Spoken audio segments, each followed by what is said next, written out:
Morning and welcome to the Tar education friends. Target allrounder के Tar education में मैं प्रकाश कुमार आप सभी का स्वागत करता हूं।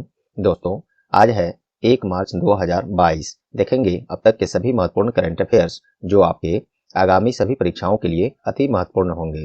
साथ में देखेंगे ये सभी एक्स्ट्रा फैक्ट्स जो आपको औरों से आगे रखेगा। इस क्लास का पीडीएफ आप टार एजुकेशन के इन सभी सोशल मीडिया प्लेटफॉर्म्स और टार एजुकेशन की वेबसाइट पर विजिट करके पीडीएफ और अन्य बहुत सारे स्टडी मटेरियल ले सकते हैं। सभी का लिंक नीचे डिस्क्रिप्शन बॉक्स में दिया हुआ है। तो चलिए बिना देर किए शुरू करते हैं आज का क्लास। प्रश्न यहाँ दोनों हिंदी इंग्लिश दोनों में है दोस्तों, हम लोग मोस्टली हिंदी इंग्लिश दोनों में ही देखेंगे। चलिए तो शुरू करते हैं। पहला प्रश्न है, recently who has been appointed as the first women chairman of the securities and exchange board of India SEBI. हाल ही में किसे भारतीय प्रतिभूति और विनिमय बोर्ड अर्थात सेबी की पहली महिला अध्यक्ष बनाई गई हैं? तो सही जवाब है माधवी पुरी बुच। ये बनी है सेबी की पहली महिला चेयरपर्सन। इसके बारे में और जानते हैं। माधवी पुरी बुच जो है भारतीय प्रतिभूति और विनिमय बोर्ड अर्थात सेबी के निवर्तमान अध्यक्ष जो इनसे पहले अजय त्यागी थे, इन्हीं का स्थान लेंगे। सेबी के बारे में देख लेते हैं। फुल फॉर्म होता है securities and exchange board of India. स्थापना इसका 12 अप्रैल 1992 में 1992 में। इसका मुख्यालय मुंबई है। इसके चेयरपर्सन अब हो गई माधवी पुरी बुच, जिसके आधार पर यह प्रश्न है। इसके पहले कौन थे? अजय त्यागी थे। यहाँ पे मैं ये बात को यहाँ दर्शा दिया हूँ कि आपको कंफ्यूजन ना हो। और एग्जाम्स में एसएससी रेलवे वगैरह में, खासकर रेलवे में अगर पूछता है तो अगर उसको पुराने डेटा से पूछना होता है तो मंथ बता देता है कि इस माह तक इसके अध्यक्ष या इसके इस पद पर कौन थे, तो वो क्लियर कर देता है। तो आपको पिछले वाले भी याद रखना होगा, ध्यान में रखना ही होगा। चलिए, ये सभी रहे एक्स्ट्रा फैक्ट्स। अब देखते हैं ऑप्शन से, क्योंकि ये प्रश्न आधारित है नई नियुक्तियों पर। तो ऑप्शन से हम लोग हाल फिलहाल के कुछ नई नियुक्तियां अपडेट करेंगे जो आपके आगामी परीक्षाओं में प्रश्न के रूप में मिल सकते हैं। चलिए, जुनैद कमाल अहमद, एक रोज पहले की ये प्रश्न है, उम्मीद करता हूँ याद होगा आप लोग को। इनको हाल ही में विश्व बैंक के प्रमुख जुनैद कमाल अहमद, इनको विश्व बैंक की क्या बनाया गया है? वो वाइस प्रेसिडेंट अर्थात उपाध्यक्ष बनाया गया है। जुनैद कमाल अहमद को वर्ल्ड बैंक के उपाध्यक्ष बनाया गया है अर्थात वाइस प्रेसिडेंट। वर्ल्ड बैंक के बारे में जानते हैं। वर्ल्ड बैंक का स्थापना जुलाई 1944 में। हेडक्वार्टर इसका कहाँ है? तो वाशिंगटन डीसी यूएसए में है। और इसके प्रेसिडेंट अभी कौन है? तो डेविड मालपास। डेविड मालपास, और ये अमेरिका से हैं। और ये जो जुनैद कमाल अहमद हैं ये बांग्लादेश से हैं। ठीक है। चलिए, दिनेश प्रसाद सकलानी, ये क्या बने हैं? हाल ही में इनको एनसीईआरटी के निदेशक अर्थात डायरेक्टर बनाया गया है। दिनेश प्रसाद सकलानी को। एनसीईआरटी का फुल फॉर्म क्या होता है? National council of education research and training. इसका स्थापना 1961 में एनसीईआरटी का। इसका हेडक्वार्टर कहाँ है? न्यू दिल्ली है। और इसके चेयरपर्सन डायरेक्टर अर्थात निदेशक यही हो गए दिनेश प्रसाद सकलानी। एम जगदेश कुमार, इनको क्या बनाया गया है? हाल ही में इनको यूजीसी अर्थात यूनिवर्सिटी ग्रांट कमीशन, हिंदी में बोले तो विश्वविद्यालय अनुदान आयोग, यूजीसी के अध्यक्ष किसे बनाया गया है? एम जगदेश कुमार को। यूजीसी का स्थापना 1953 में। हेडक्वार्टर इसका भी नई दिल्ली है। और चेयरमैन वही हो गए एम जगदेश कुमार। तो दोस्तों, पहले प्रश्न से इतने सारे एक्स्ट्रा फैक्ट्स, ऑप्शन से भी ये सारे फैक्ट्स हमने दिया। उम्मीद करता हूँ ये आप लोग को पसंद आए होंगे, परीक्षा उपयोगी लगे होंगे। यदि लगे हैं तो प्लीज वीडियो को अभी लाइक दबा दें। और लास्ट में मैं नहीं कहूँगा अभी अपना क्लास रोक कर आप करिए, लास्ट में ही क्लास खत्म होने के बाद अपना कुछ सेकंड्स देकर इस सेशन को अपने अदर एजुकेशनल जो भी ग्रुप्स हैं, फेसबुक, व्हाट्सएप, टेलीग्राम, जहाँ भी, वहाँ पे जरूर शेयर करें। दोस्तों के साथ शेयर करें जो लोग तैयारी कर रहे हैं। और उसके अलावा दूसरी जगह इसको शेयर करने की कोई आवश्यकता नहीं है, आपका भी समय बर्बाद होगा। और चैनल पर आप नए हैं या चैनल को अब तक सब्सक्राइब नहीं किए हैं तो अभी सब्सक्राइब बटन दबा दें और बेल आइकन भी दबा दें, जिससे सभी नोटिफिकेशन क्लास के आपको सबसे पहले और निश्चित मिले। और पहले से सब्सक्राइब कर लिए हैं तो आपको कुछ नहीं करना। आपका बहुत बहुत धन्यवाद। बस लाइक और शेयर दोस्तों जरूर कर दें, इतनी अपेक्षा आपसे हम करते हैं। इतनी मेहनत के बाद आप लोग कुछ सेकंड्स तो मुझे उम्मीद है हमें दे ही सकते हैं, शेयर करके और लाइक करके। चलिए, दूसरा प्रश्न देखते हैं। दूसरा प्रश्न है, on which day national science day has been observed recently. हाल ही में किस दिन राष्ट्रीय विज्ञान दिवस मनाया गया है? तो सही जवाब है 28 फरवरी को। राष्ट्रीय विज्ञान दिवस का थीम क्या है? ये देखिए, हालांकि ये था इंग्लिश में, हमने इसको हिंदी में भी बदल दिया है, लेकिन आप दोनों याद रखेंगे, मोस्टली इंग्लिश में वाला ही पूछा जाता है। तो राष्ट्रीय विज्ञान दिवस का थीम क्या है 2022 के लिए विषय? तो ये है टिकाऊ भविष्य के लिए विज्ञान और प्रौद्योगिकी में एकीकृत दृष्टिकोण। इंग्लिश में इस थीम को देखा जाए तो होगा integrated approach in science and technology for sustainable future. ये इसका थीम है। और ये क्यों मनाया जाता है? तो रमन प्रभाव की खोज के उपलक्ष्य में प्रत्येक वर्ष 28 फरवरी को राष्ट्रीय विज्ञान दिवस मनाया जाता है। और कुछ इससे आगे इसी बात को थोड़ा सा विस्तार से जाने तो भारतीय भौतिक विज्ञानी साइंटिस्ट जिसे कहेंगे इंग्लिश में सर सीवी रमन ने रमन प्रभाव की खोज की घोषणा की, जिसके लिए उन्हें 1930 में नोबेल पुरस्कार भी प्राप्त हुआ था। और विज्ञान के क्षेत्र में भौतिकी के क्षेत्र में भारत को ये पहला ऐसा नोबेल पुरस्कार है, ये बात भी आप याद रख सकते हैं। ये तो हुई एक्स्ट्रा बातें। चलिए अब देखते हैं ऑप्शन से हाल फिलहाल के कुछ काफी महत्वपूर्ण दिवस जो आपके एग्जाम्स के पाठ बन सकते हैं। देखिए 20 फरवरी को क्या मनाया गया है? तो हाल ही में विश्व सामाजिक न्याय दिवस 20 फरवरी को मनाया गया है। इसका थीम क्या था 2022 के लिए विश्व सामाजिक न्याय दिवस का? तो अचीविंग, इसको मैं लिख देता हूं, achieving social justice, achieving social justice through formal employment, formal employment, ये इसका थीम था इस बार, तो इसको याद रखिएगा। विश्व सामाजिक न्याय दिवस 20 फरवरी। 21 फरवरी को क्या हुआ? तो अंतर्राष्ट्रीय मातृभाषा दिवस, या इंग्लिश में कहें तो इंटरनेशनल मदर लैंग्वेज डे। ये कब मनाया गया? तो ये 21 फरवरी को मनाया गया है। इसका भी थीम था इस बार, हिंदी में था बहुभाषा सीखने के लिए प्रौद्योगिकी का उपयोग करना, चुनौतियां और अवसर। और इंग्लिश में देखें तो इंटरनेशनल मदर लैंग्वेज डे का थीम इंग्लिश में इसको ऐसे होगा, using technology for multilingual challenges and opportunities. ये इसका थीम है अंतर्राष्ट्रीय मातृभाषा दिवस 21 फरवरी। 13 फरवरी को दो दिवस महत्वपूर्ण है, दोनों मैं यहाँ पे बताता हूँ। एक है राष्ट्रीय महिला दिवस जो 13 फरवरी को मनाया गया, और ये प्रसिद्ध कवित्री वक्ता जिसे इंग्लिश में ओरेटर कहते हैं और स्वतंत्रता सेनानी सरोजिनी नायडू की जयंती के उपलक्ष्य में ये राष्ट्रीय महिला दिवस 13 फरवरी को मनाया जाता है। एक और दिवस है 13 फरवरी को महत्वपूर्ण, क्या है? तो वो है world radio day. World radio day ये भी मनाया जाता है 13 फरवरी को, अर्थात विश्व रेडियो दिवस 13 फरवरी। और इसका थीम था इस साल 2022 में के रेडियो दिवस का, तो वो था रेडियो एंड ट्रस्ट। ये इसका थीम रहा था, ये भी आप याद रख सकते हैं। चलिए तो ये सभी रहे दूसरे प्रश्न से फैक्ट्स। दोस्तों आज 2 ही प्रश्न में मैंने एमसीक्यू फिट किया है, बाकी महत्वपूर्ण बहुत सारे ऐसे प्रश्न हैं जो आपके ये काफी महत्वपूर्ण है, उसको हम लोग केवल एक्स्ट्रा फैक्ट के साथ देखेंगे। एमसीक्यू समय थोड़ा सा आज काफी लेट हो गया है क्लास को रिकॉर्ड करने में, कल लेट से घर पे पहुंचने के कारण, तो इस कारण से एमसीक्यू 2 ही प्रश्न में मैंने दिया है, लेकिन प्रश्न एक भी नहीं छोड़ा गया है। जो भी न्यूज में उपलब्ध थे आपके एग्जाम के लिए वो मैंने लाया है एक्स्ट्रा फैक्ट के साथ, इसको हम यहाँ से देखते हैं।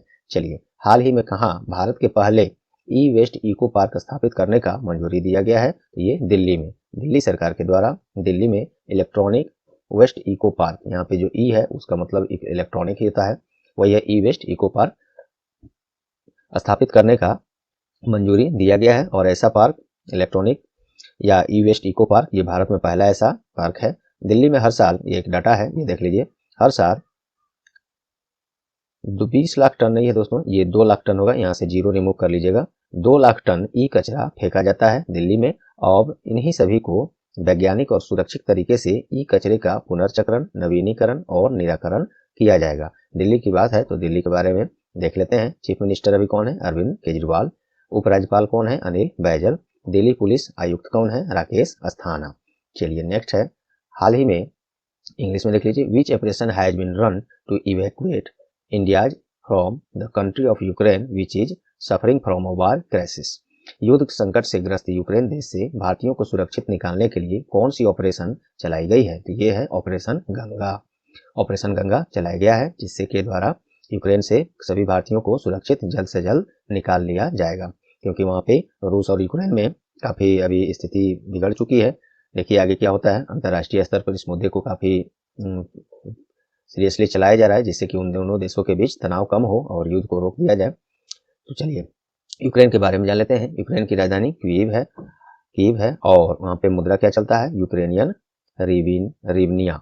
और राष्ट्रपति वहाँ पे कौन है? तो वोलोदिमीर जेलसिंकी वहाँ के राष्ट्रपति हैं। आप इसके करेंसी और कैपिटल, ये राजधानी और मुद्रा, ऐसे ऐसे जो न्यूज में काफी चर्चा में रहते हैं, इसी तरह से यहीं से उठाया जाता है एग्जाम्स में मुद्रा और राजधानी के बारे में या प्रेसिडेंट के बारे में। तो जो न्यूज में कंट्री रहता है उसका जरूर देखा करें, राजधानी और करेंसी और पीएम और प्राइम मिनिस्टर वहाँ के। अन्य का भी जरूरी है, लेकिन जो न्यूज में है उस पर ज़्यादा फोकस जरूर कीजिएगा। चलिए, on which day national protein day has been celebrated recently. हाल ही में राष्ट्रीय प्रोटीन दिवस कब मनाया गया? 27 फरवरी को।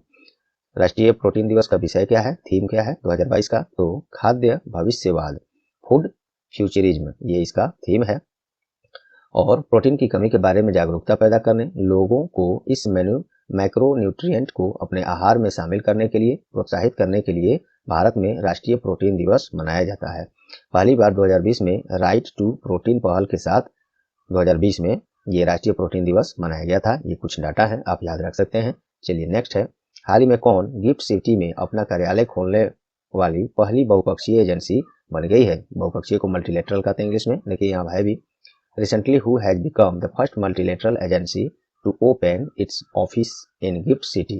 हम लोग जानेंगे ये भी, गिफ्ट सिटी क्या है। तो ये बन गई है बहुपक्षीय एजेंसी न्यू डेवलपमेंट बैंक, जिसे शॉर्ट में NDB कहते हैं। तो ये बन गया है गिफ्ट सिटी में अपना कार्यालय खोलने वाला बहुपक्षीय पहली कंपनी गिफ्ट सिटी में खुलने वाला। देखिए न्यू डेवलपमेंट, ये तो वही बात यहाँ पे है। गिफ्ट सिटी के बारे में देखते हैं, उसके बारे में फुल फॉर्म देखिए। गिफ्ट का फुल फॉर्म होता है गुजरात इंटरनेशनल फाइनेंस टेक, इसी को शॉर्ट में गिफ्ट कहते हैं। और ये क्या है इसके बारे में देखिए। तो ये Gujarat international finance tech city अर्थात गिफ्ट सिटी भारत के गुजरात में गांधीनगर में एक निर्माणाधीन केंद्रीय व्यापार जिला है। यह भारत का पहला परिचालन ग्रीनफील्ड स्मार्ट सिटी और अंतर्राष्ट्रीय वित्तीय सेवा केंद्र है, जिसे गुजरात सरकार ने ग्रीनफील्ड परियोजना के रूप में बढ़ावा दिया है। उम्मीद करता हूँ ये आप अपनी भाषा में मैंने लिखा था समझ पाए होंगे। NDB के बारे में देख लेते हैं, अर्थात न्यू डेवलपमेंट बैंक। स्थापना इसका 15 जुलाई 2014 में। हेडक्वार्टर इसके संघाई, चाइना के एक शहर है वहाँ पे है, क्योंकि चाइना का राजधानी कुछ लोग समझ लेते हैं संघाई, जो कि गलत है। चाइना की राजधानी कहाँ है? बीजिंग है। ये इसका एक शहर है संघाई, वहीं पे इसका हेडक्वार्टर है न्यू डेवलपमेंट बैंक का। और न्यू डेवलपमेंट बैंक के प्रेसिडेंट कौन है? मार्कोस प्राडो ट्रोयोजो, ये ब्राजील के हैं। और NDB को पहले ब्रिक्स बैंक के रूप में जाना जाता था। ब्रिक्स में जो राष्ट्र हैं वही मिलकर इस बैंक को बनाए भी हैं। तो ब्रिक्स के बारे में जान लीजिए। देखिए ब्रिक्स, BRICS, ब्राजील, रसिया, इंडिया, चाइना और साउथ अफ्रीका, यही 5 देश मिलकर इस बैंक को डेवलप किए हैं, न्यू डेवलपमेंट बैंक को। और न्यू डेवलपमेंट बैंक के सबसे पहले प्रेसिडेंट अपने भारत से ही बने थे। उनका नाम क्या है? ये देखते हैं कितने लोग को याद है और पता है। नहीं मालूम है तो पता करके जरूर कमेंट में करिए, वो एक जीके का क्वेश्चन अब तक बन चुका है। चलिए नेक्स्ट है, Who has won the men's singles title of Mexican Open 2022? हाल ही में मैक्सिकन ओपन 2022 का पुरुष एकल खिताब किसने जीता है? तो ये जीता है राफेल नडाल। ये तो समझिए कि ये पुस्तैदी है इनका, जितने भी टेनिस खेल होते हैं सब लगभग राफेल नडाल और ये एक और क्या नाम है उनका, अभी नाम उनका मिस कर रहा हूँ। तो ये एक दो प्लेयर ही हैं, ज़्यादातर तो यही सब लोग जीतते हैं। खैर चलिए, ये मैक्सिकन ओपन 2022 पुरुष एकल खिताब स्पेन के ये टेनिस खिलाड़ी हैं राफेल नडाल, इन्होंने ही जीता है। इसे हराकर, तो ब्रिटेन के कैमरून नोरी को हराकर। और इसका डबल्स का बात करें, पुरुष युगल खिताब बात करें, तो उसमें फेलिसियानो लोपेज जो स्पेन से हैं और स्टेफानोस इत्सिपास ये ग्रीस से हैं। इन दोनों ने मिलकर पुरुषों का मिक्स डबल खिताब, ये जो मैक्सिकन ओपन 2022 है, इसमें जीता है। तो याद रखिएगा, सिंगल वाला जरूर याद रखिएगा। चलिए, हाल ही में which company has recently launch the play pass service in India? Bharat में किस कंपनी ने प्ले पास सेवा शुरू किया है? तो ये गूगल ने किया है। विश्व की दिग्गज टेक कंपनी गूगल के द्वारा भारत में प्ले पास सेवा शुरू किया गया है। और इसके द्वारा क्या होगा, तो जो हम लोग कोई भी एंड्रॉयड ऐप डाउनलोड करते हैं प्ले स्टोर से, तो उस प्ले स्टोर से अगर ये कोई सुविधा ले लेता है प्ले पास, तो जब प्ले स्टोर से कोई डाउनलोड करेगा ऐप्स इस सर्विस को लेने के बाद, तो 1000 ऐप्स पर उनको यूज करेंगे तो उस समय उनको उस ऐप में ऐड नहीं देखना होगा, प्रचार किसी तरह का आपको नहीं दिखाया जाएगा। तो जिनको ये लेना हो मतलब यूज कर रहे होंगे, हो सकता है। गूगल के बारे में देख लेते हैं। गूगल का स्थापना 4 सितंबर 1998 में headquarter mountain view California USA में है। इसके CEO कौन है? सुंदर पिचाई हैं, जो अपने भारतीय हैं, इसीलिए ये बादशाहों का इमोजी मैंने लगाया है। तो सुंदर पिचाई CEO हैं गूगल के, अपने इंडिया के हैं। चलिए, अभी ट्विटर के भी CEO हैं जो वर्तमान में है, वो अपने इंडिया से ही हैं। क्या नाम है? कल ही मैंने बताया था। चलिए उनका नाम का लास्ट बताता हूँ, अग्रवाल। यहाँ पे क्या है उनका नाम, पूरा नाम आप कमेंट में चलिए बताइए, क्योंकि आपको भी दोस्तों इसी तरह से एक दूसरे को लिंक करके बहुत कुछ इस तरह से याद होने चाहिए, तभी आप औरों से आगे रहिएगा और कुछ आपको स्पेशल समझा जाएगा और स्पेशल होंगे तभी आप रिजल्ट ला पाएंगे। स्पेशल करने का मतलब बिल्कुल सही बात है दोस्तों। एग्जाम्स में आजकल जितना टफ एग्जाम हो गया है, चाहे वो बैंक हो, एसएससी हो, रेलवे हो, कुछ भी हो, सब जगह इतनी बेरोजगारी है जिसके कारण एक सीट पर लाखों में, सैकड़ों में, हजारों में पोस्ट पर, एक पोस्ट पर फॉर्म फिलअप गिर रहे हैं, बच्चे बैठ रहे हैं, तब उसमें किसी एक का ही सिलेक्शन होगा लाखों में, तो वो स्पेशल ही हुआ ना। तो आपको इसके लिए उस लेवल की तैयारी करनी होगी और आपको तैयार रहना होगा। चलिए नेक्स्ट देखते हैं, on which day world NGO day was observed recently. हाल ही में विश्व एनजीओ दिवस किस दिन मनाया गया है? तो ये 27 फरवरी को मनाया गया है। एनजीओ का फुल फॉर्म क्या होता है? नॉन गवर्नमेंटल ऑर्गेनाइजेशन, हिंदी में गैर सरकारी संगठन कहते हैं। आप इसको एग्जाम में हो सकता है ऐसे भी पूछा जाए कि गैर सरकारी संगठन दिवस किस दिन मनाया जाता है, तो भी आपका जवाब यही होगा। चलिए, क्या है ये एनजीओ, गैर सरकारी संगठन अर्थात नॉन गवर्नमेंटल ऑर्गेनाइजेशन? तो ये एक ऐसा संगठन है जो आमतौर पर सरकार से स्वतंत्र रूप से बनता है और आमतौर पर गैर लाभकारी संस्थाएं हैं। उनमें से कई मानवतावाद या सामाजिक विज्ञान में सक्रिय हैं, कार्य करते हैं।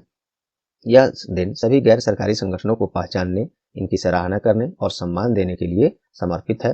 पहली बार 2014 में फिनलैंड में ये वर्ल्ड एनजीओ डे मनाया गया था, ये भी याद रख सकते हैं। नेक्स्ट है, हाल ही में किस दिन दुर्लभ रोग दिवस मनाया गया है? तो ये 28 फरवरी को, फरवरी महीने के अंतिम दिन को, या तो वो 28 होगा या क्या होता है 29 होता है।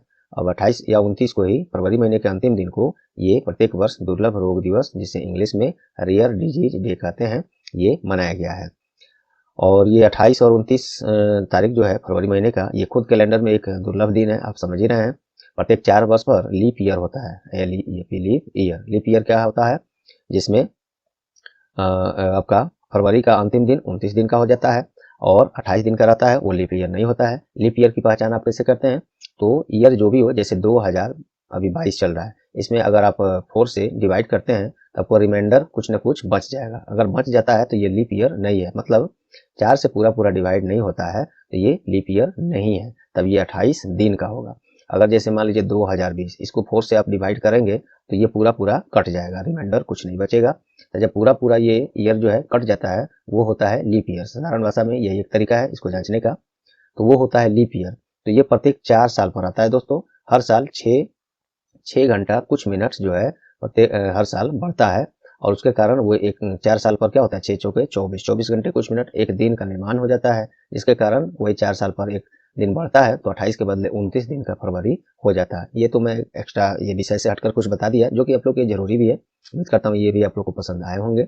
चलिए नेक्स्ट देखते हैं, हाल ही में किस भारतीय पहलवान ने स्ट्रेंजा मेमोरियल टूर्नामेंट 2022 में स्वर्ण पदक जीता है? ये निकीहत जरीन है, जो 73वें स्ट्रेंजा मेमोरियल टूर्नामेंट 2022 में इन्होंने स्वर्ण पदक हासिल किया है। एक है निकीहत जरीन जो 52 किलोग्राम वर्ग में, और एक है नीतू जो 48 किलोग्राम वर्ग में स्वर्ण पदक हासिल किए हैं।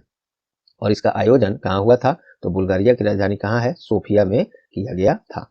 नेक्स्ट है, हाल ही which Indian player has won the gold medal in Moscow Wushu Stars Championship 2022?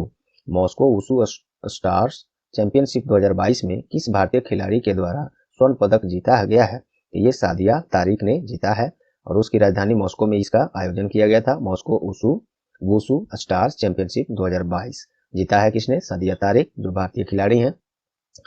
चलिए तो नेक्स्ट देखते हैं, क्वेश्चन ऑफ द डे है। क्वेश्चन ऑफ द डे आज का है, recently who has been appointed the vice president, यहाँ पे डैश होता है, लिखावट में ये जरूरी होता है, vice president of world bank. हाल ही में विश्व बैंक के उपाध्यक्ष के रूप में किसे नियुक्त किया गया है? ये कल ही मैंने इसको कराया था कल के क्लास में। उम्मीद करता हूँ आप लोग को अब तक याद होंगे। मुझे लगता है आज के क्लास में भी कहीं ना कहीं इसको शायद चर्चा कर दिया है, तो जो लोग याद सीरियसली पढ़ रहे हैं तो उनको अभी भी याद होगा। तो जरूर इसका आंसर जो है, आप नहीं याद है तो पिछली क्लास देखें या गूगल सर्च कर लें, लेकिन जवाब जरूर कमेंट में दें, जिससे कि आपको ये प्रश्न हमेशा के लिए, एटलीस्ट एग्जाम तक के लिए तो याद हो ही जाए। चलिए दोस्तों, उम्मीद करता हूँ आज का क्लास स्टार एजुकेशन का ये आप लोग को पसंद आए होंगे।